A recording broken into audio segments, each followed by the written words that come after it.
Kenyamanan adalah jebakan terbesarmu dan keluar dari zona nyaman adalah tantangan terbesarmu.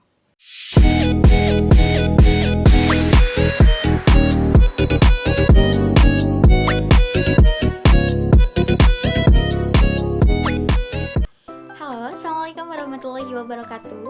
Kembali lagi bersama saya Nagristi Putri Sofian dengan NIM 22843012. Pada kesempatan kali ini pada bab 3, yaitu yang berjudul Keluar dari Zona Nyaman, buku Is It Bad or Good Habits karangan Sabrina Arap ini. Dan pada bab 3 ini tentu tadi telah tersinggung bahwa keluar dari zona nyaman merupakan tantangan terbesarmu. Apa sih yang termasuk zona nyaman itu, dan mengapa kita harus keluar dari zona nyaman tersebut?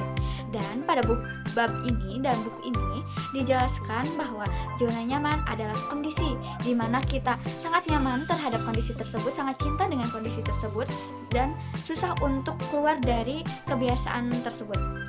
Sehingga zona tersebut terus dibiasakan oleh kita. Bahkan kita tidak tersadari bahwa zona tersebut apakah dapat mengganggu terhadap kondisi kita, atau malah sebaliknya, kondisi tersebut justru membuat rasa kenyamanan yang lebih tinggi lagi.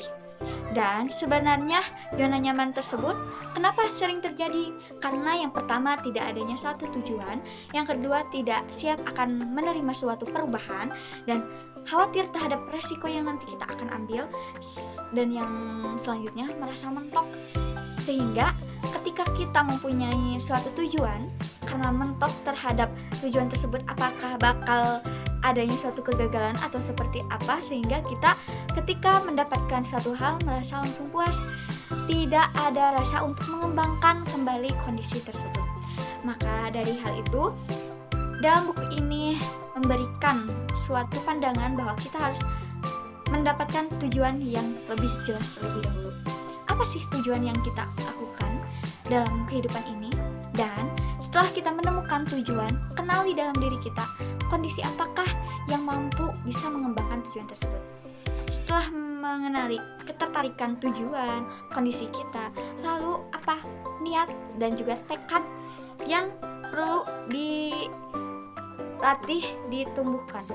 Setelah hal itu, identifikasi apakah perlu adanya evaluasi atau perlu adanya perbaikan terhadap tujuan tersebut, atau perlu adanya suatu peningkatan dari zona nyaman tersebut. Maka dari itu, teman-teman, dalam buku ini pada bab 3, keluar dari zona nyaman ini sangatlah baik karena bisa menambahkan bagaimana tujuan kita, bagaimana apa yang harus kita lakukan, niat, tekad, dan juga fokus yang apa yang dapat kita dapatkan. Mungkin itu saja yang dapat saya review dari buku Is It Bad or Good Habits, yang dimana bagaimana rutinitas dan kebiasaan ini dapat mempengaruhi kehidupan. Dan pada bab 3, keluarlah dari zona nyaman yang dapat berpengaruh bagi kehidupan kita yang nantinya sangatlah tidak baik. Terima kasih. Wassalamualaikum warahmatullahi wabarakatuh.